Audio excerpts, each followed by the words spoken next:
Welcome to my YouTube channel. நம்ம இந்த வீடியோவில் என்ன பார்க்குறதுக்கு முன்னாடி நம்ம சேனலை சப்ஸ்கிரைப் பண்ணிவிட்டு அந்த பெல் ஐக்கனை கிளிக் பண்ணிக்கங்க. அப்போனா தான் நான் போடுற வீடியோ வந்துகிட்டே இருக்கும், நீங்கள் பார்த்து என்ஜாய் பண்ணிகிட்டே இருக்கலாம். இப்போ நம்ம இந்த வீடியோவில் ரஷீத் கான் வாசிஸ் ஸ்டீவ் ஸ்மித், அதாவது ஆப்கானிஸ்தான் வாசிஸ் ஆஸ்திரேலியாவோட மேட்ச் எப்படி இருக்குதுன்னு நம்ம பார்க்க போகிறோம். ஏன்னா சாம்பியன் ட்ராஃபி வேறு மாதிரி போயிட்டுருக்குது, நம்மளுக்கு எல்லாத்துக்குமே தெரியும். டாஸை சுன் பண்ண ஹசிமத்துல்லா சகடிக்கும் ஸ்டீவ் ஸ்மித் ஸ்டைல்ஸ் கேட்டாப்புல. ஸோ ஸ்டீவ் ஸ்மித் தான் டாஸை வின் பண்ணார். ஸோ அப்படின்னு நினைப்போம். ஆனால் சகிமத்துல்லா டாஸை வின் பண்ணி ஃபஸ்ட் பேட்டிங் தேர்வு செஞ்சார். ஃபஸ்ட் இன்னிங்ஸில் ரமனுல்லா குருபாஸ் சுத்தமாகவே ஆடலை. அதாவது ஆப்கானிஸ்தானில் நல்ல பேர் எடுத்த ஒரு ரமனுல்லா குருபாஸு எந்த மேட்சுமே அடிக்கலை அப்படின்னு சொல்லி நம்மளுக்கு எல்லாத்துக்கும் தெரியும். ஆனால் எப்போ பார்த்தாலுமே இந்த சிங்கிள் டிஜிட்டில் அவுட் ஆகிறது அவருக்கு ஒரே இதாகி போச்சு. அவுட் ஆகிட்டு போய் டக் அவுட்டில் உட்காந்துக்கிறாரு. இப்படியே பூர் ஃபார்மில் இருந்து ஆப்கானிஸ்தான் எப்படி வின் பண்ணோம் அப்படின்னு சொல்லி தான் நம்ம பார்க்கணும்.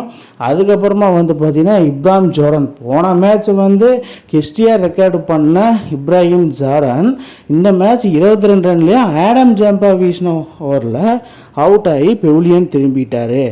இதன் மூலிமா என்னென்னா ஆப்கானிஸ்தானுக்கு இருந்த பெரிய ஒரு நம்பிக்கை போச்சுன்னு தான் நம்ம சொல்லணும். ஏன்னா இப்ராஹிம் ஜோர்டன் அடிக்க விட்டாருன்னா அவர் அடிச்சுட்டே இருப்பார், நம்மளுக்கு எல்லாத்துக்குமே தெரியும். இப்படி பண்ணிட்டீங்களேப்பா அப்படின்னு சொன்ன மாதிரி தான் இருந்தது. அதுக்கப்புறமா பொறுமையாக நம்ம செதுக்குள்ளே போட்டு செதுக்குன்னு செதுக்கிட்டு இருந்தார் நம்ம ஆஸ்திரேலியன் பவுலர்ஸை. ஒரு யங் டேலண்ட்டு, அதாவது SA T20 நல்லா பர்ஃபார்ம் பண்ணிகிட்டு இருந்தாப்புல. அது மூலயமா இதில் எடுத்தாங்க வேர்ல்டு சாம்பியன் ட்ராஃபிக்கு. ஸோ அதனால் நல்லா பர்ஃபார்ம் பண்ணிகிட்டு இருந்தார். அவருமே பார்த்திங்கன்னா 70+ ரன்ஸ் அடிக்கும்போது அவரையும் தூக்கி விட்டாங்க. இப்படியே எல்லாம் வராமல் போகிறவங்கள தூக்கிட்டு இருந்தால் என்னதான் பண்ணுறது?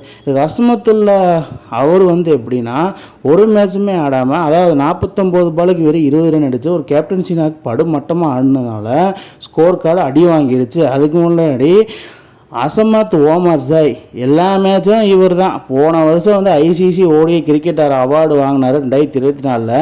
அதுக்கு பேர் போனவர்னாலும் சொல்லலாம். ஏன்னா அசமத் ஓமர்ஸை போட்டு பொழந்தெடுத்து 67 ரன்களை சேர்த்து லாஸ்ட் ஓவர் வரைக்கும் இருந்து டீமை ஒரு டீசெண்டான டார்கெட்டுக்கு தள்ளினார்.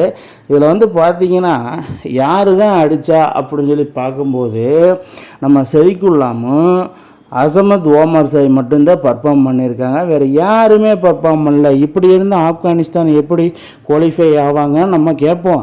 அதுதான் இங்கே நடந்திருக்குது. இல்லை ஸ்பென்சர் ஜானிசன் ஒரு 2 விக்கெட்டும், ஜோசிஸ் ஒரு 3 விக்கெட்டும், ஆடம் ஜாம்பா ஒரு 2 விக்கெட்டும், மற்றவங்கள தலா 1 விக்கெட்டும் எடுத்ததுனால ஆஸ்திரேலியா ஒரு டீசெண்டான டார்கெட்லேருந்து ஒரு கம்மியாக ஒரு 300 டார்கெட் வரும்னு எதிர்பார்த்த நிலையில் 273 ஒரு டார்கெட்டா அப்படின்னு சொல்கிற மாதிரி தான் இருந்தது.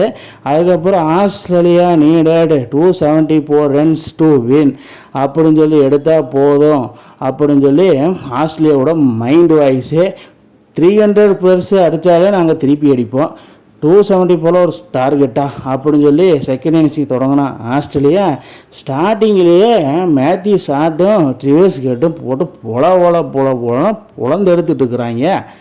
இது நம்மளுக்கு தெரிஞ்ச விஷயம் தானே. நம்ம ட்ரெவர்ஸ் கேட்டு ப்ளூஸ் ஜெர்சியை பார்த்தாலே போட்டு பொழப்பார்.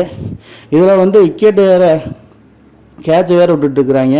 எப்படியும் கேட்சை விட்டாலும் பரவாயில்ல, மேத்யூ ஷாட்டை அசமத் ஓமர்ஸை 20 ரனில் தூக்க, அதுக்கப்புறம் பின்னாடி ஸ்டீவ் ஸ்மித் அதிரடியாக கேப்டன்சி நாக்க ஆடே ஆவேன் அப்படின்னு சொல்லி போட்டு பொழந்து நம்ம ட்ரிவர்ஸ் கிட்ட என்ன பண்ணியிருக்காரு, 34 பாலுக்கு 50 ரன்னாக போட்டு பொழந்துட்டார். இப்படி பொழந்துட்டு இருக்க சமயத்தில் 109 ரன்னுக்கு 1 விக்கெட்டு தான் போயிருக்கு. இன்னும் 20 ஓவரும் கூட முடியல. இப்படி இருந்தால் எப்படி போய் ஆப்கானிஸ்தான் வின் பண்ணும் அப்படின்னு சொல்லி சமயத்தில் தான் நம்ம மழை குறுக்கிட்டுருச்சு. போதுண்டா எப்பா சாமி அப்படின்னு சொல்லி ஆப்கானிஸ்தான் ரசிகர்களாகட்டும், ஆப்கானிஸ்தான் ஃபேன்ஸ் ஆகட்டும், எல்லாருமே டீம் டக் அவுட் எல்லாமே நினைக்கிற மாதிரி தான் அங்கே நிகழ்ந்துருக்குது. மழை விடாமல் பேஞ்சதுனால match abandoned due to rain அப்படின்னு சொல்லி சொல்லிட்டாங்க. இதன் மூலிமா என்னென்னா ஆப்கானிஸ்தான் இன்னுமே குவாலிஃபை ஆகிறதுக்கு இது இருக்குது. அப்படின்னு சொல்லி சொல்கிறாங்க. இப்போ டைரெக்டாக வந்து நம்ம ஆஸ்திரேலியா குவாலிஃபை ஆகிட்டாங்க.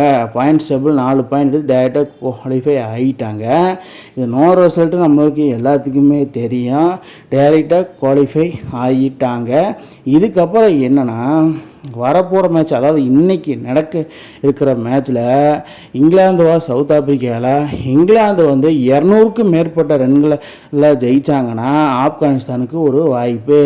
அதாவது 300 ரன் அடிக்கணும் இங்கிலாந்து.